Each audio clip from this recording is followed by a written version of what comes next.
Hello everyone, and welcome to Resonance, a glimpse into the life of a musician.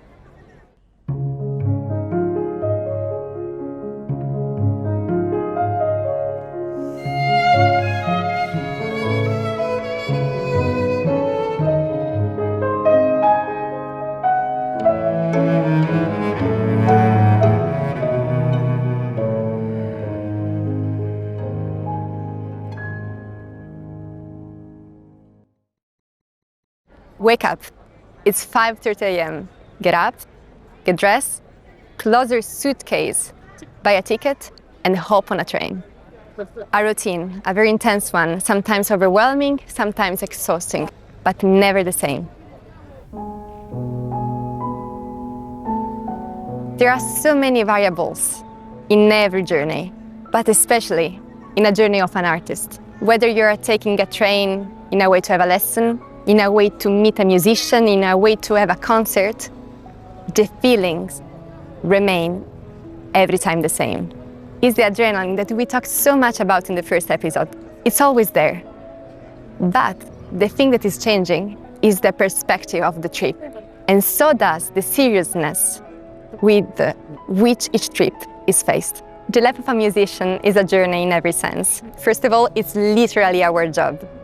Except for people that are used to work in a specific city, like, for example, orchestra musicians, or people that have the opportunity to work, for example, in conservatories as professors, or even in music academy, or people who are actually able to construct something important or relevant in the cultural life of the city.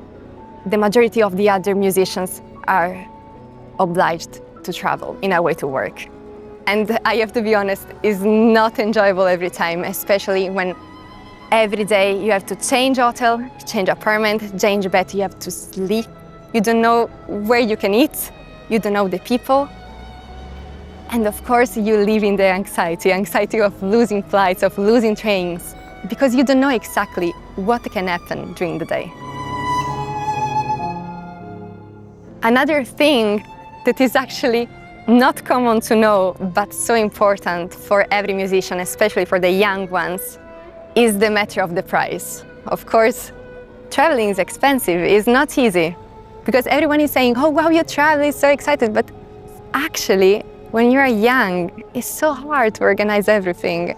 And when you're young, there's no way to say no to opportunities, especially when is a professor calling you saying, hello, are you able to come and play for me in 2 days? Of course, you say, yes, it happened to me. I won't deny that I did crazy things for professors, for musicians, in general for music. It happened to me once to say yes, and then to look at the flights and to understand that it was impossible for me to buy a flight. It was crazy expensive. So how do you do? Of course, you try to organize, to call friends, to see if there are buses in the night, and this experience in particular, it was crazy for me because I had to go from Torino, from Turin to Düsseldorf, and it took 1 day of travel. I had to take one bus in the night, and then I stayed 1 night in Basel at a friend, and after I took a train of 10 hours, which was of course delayed, in a way to arrive to Düsseldorf in time for the lesson. But I remember this is one of the huge list of things that I did for music, but I'm sure that there are so many musicians that I hope are listening to this podcast that can really understand my words. And then there's another journey, the journey back home. Whenever you finish a rehearsal, you finish a concert, a festival that maybe was full of emotions and full of adrenaline and full of meetings. You return home. So you arrive at the train station, at the airport, you take the bus, you arrive home, you open the door, you go directly to your kitchen, you open the fridge, and there's nothing inside.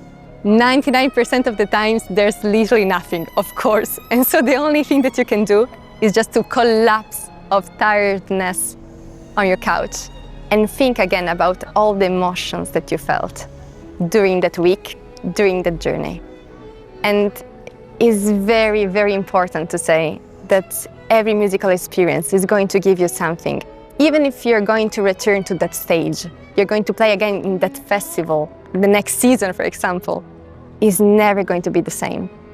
Because when you're on that stage, when you meet the people, when you play music live, the feeling is completely different. And the journey remains in your heart.